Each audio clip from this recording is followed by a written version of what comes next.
Hi, this is Andrew Warburton. I'm the property advisor, and today in this video I'm going to let you know what contingencies are in a real estate contract and how do they affect the buyer and how do they affect the seller. Before I go a step further, I want to ask you to take a moment and subscribe right here at the bottom of the video. If you're not much of a user of YouTube, that's important because it keeps us connected. We do 4 or 5 updates a week on what's happening in the real estate market and how to make money in real estate. So if you're interested in real estate, I want to encourage you, click subscribe, let's stay in contact. You'll be notified when new videos come up. So right now let's go to our video and the key question, which is, what are contingencies? How do they affect both the buyer and the seller? And it's interesting with contingencies. These are the questions I've come across over 30 years. And over 30 years, you learn a thing or two. So hopefully you'll learn some of those things from me, and it won't take you 30 years, won't even take you 30 minutes. Buyers often ask me, hey Andrew, if I put my earnest money deposit into escrow, can I lose it? And sellers will ask, hey Andrew, if we accept a contingent offer, can the buyers back out and can I keep their deposit? So one side wants to be sure they don't lose their deposit. The other side wants to be sure that they can keep their deposit. And I'm going to address that with you. Now, I'm not an attorney, and you need to get legal advice on these issues if you really want to know the ins and outs legally, but this is the general principle of how contingencies work. So in California, and it's slightly different in each state, but in California, there is 2 sections of the contract of the residential purchase agreement. And within that, there are 2 types of contingency. Number 1 is the inspection contingencies. So inspection contingencies have a default period of time in the California Association of Realtors purchase contract. And that default time is 17 days. I'll give you a European 7 right there. 17 days. Now, it's not mandated at 17 days. So if you're a buyer looking to make an offer on a property and it's very competitive, discuss with your realtor the idea of doing a shorter contingency period. Investors, investment properties that we buy, very often will say we have 5-day contingencies or 3-day contingencies. We get those inspections done right away. The shorter your contingency period is, the more aggressive your offer is, therefore the more appealing it is to the seller. But typically, customarily, you're going to see somewhere around 17-day contingency period for inspection. That means that your offer gets accepted, Mr. Buyer, Mrs. Buyer, your offer gets accepted, you go into escrow, you transfer your earnest money deposit, and then you've got a 17-day period to read all the seller disclosures about the condition and history of the property. You have 17 days to arrange a physical inspection, to look over that physical inspection, to submit a request for repair, to see if you come into agreement with the seller, and then you're going to be asked to remove your inspection contingency. During that 17-day period, if you don't remove your inspection contingency, you have a right within the contract to hold on to your deposit or have it returned to you. Now listen carefully. There are legal issues here where you need to get legal advice. And sometimes within the 17-day period, buyers will cancel and the seller gets all upset and says, I want to keep their deposit. And remember, escrow cannot release the deposit unless buyer and seller sign a document. It's unusual that sellers are difficult like that, but nonetheless it can happen. But in principle, you have a 17-day period to inspect the property. If you find something you don't like, Mr. Buyer, Mrs. Buyer, you can walk away from that property and get your deposit back. So as a seller, you need to understand when you go into escrow, if during that 17-day period you don't reach agreement on repairs that you've not made to that property, there is a chance that your buyer can walk away. After 17 days, the buyer will sign a contingency removal. Now, the second type of contingency is the financing contingency. Again, in California, the customary time for financing contingency is 21 days. Remember that magic birthday of 21. 21 days for financing contingencies.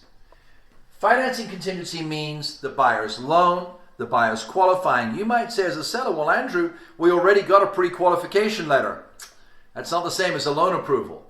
You might even have a DU, desktop underwritten approval. That's definitely much better than a pre-qual, but it's still not a loan approval.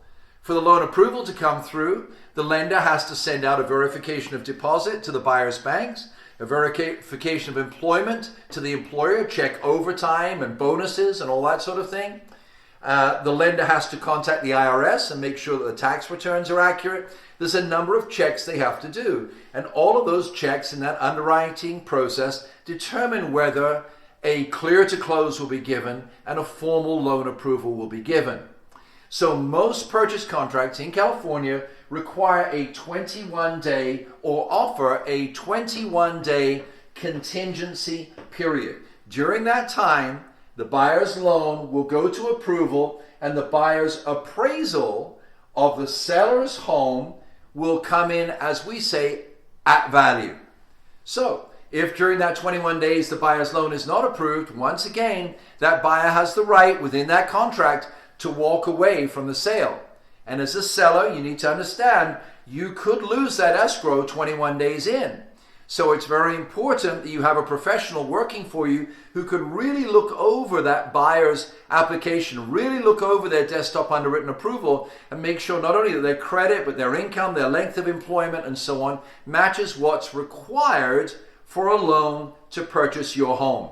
So the second type of contingency period is 21 days for financing. Contingency, simply explained, is, hey, I will buy this home if I can get financing, if the home approves, and if after inspections it turns out to be in the condition that I think it is.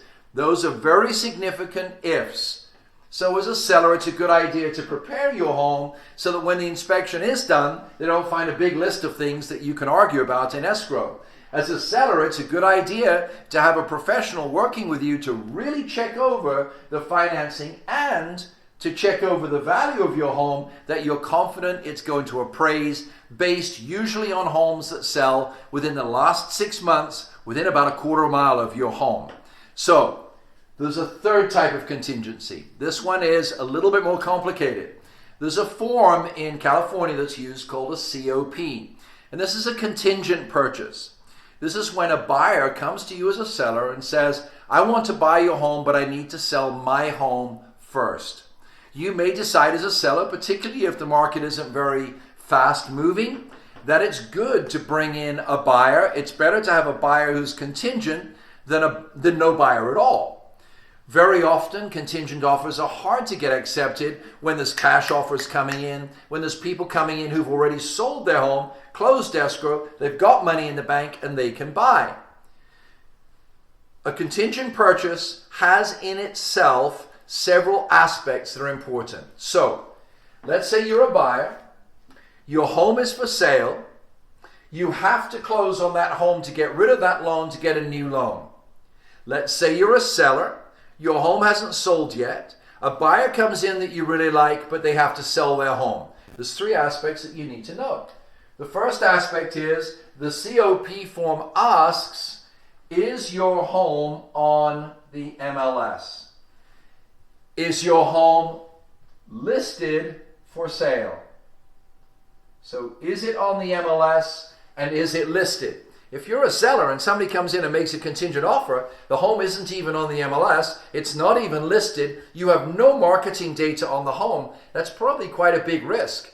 And if you're living in a home now and you want to move to another one, then I would highly advise you get your home on the market, because it's going to be tough to get your offer accepted if you're going to give the seller zero data and go, hey, I'll put my home on the market now. What seller would wait for that? It's very unusual. So is the home on the MLS? It says it on the COP form. Is it listed or not? It says it on the COP form. Then there's another aspect of it, and I'm not doing a complete overview. These are the important, or some of the important aspects of the COP form. There's another aspect that says, okay, if the seller accepts a contingent offer, and during that contingency period, a non-contingent offer comes along, can the seller tell you, the buyer, he's kicking you to the curb and go with a non-contingent offer?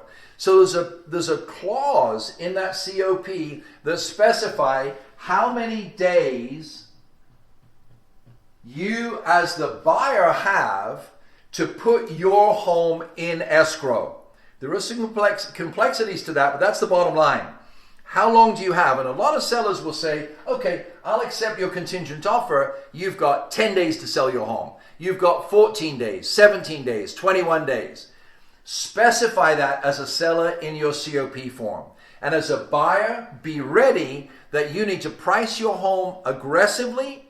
You can't overprice it. Price it aggressively so it sells quickly so you can move on to the next home.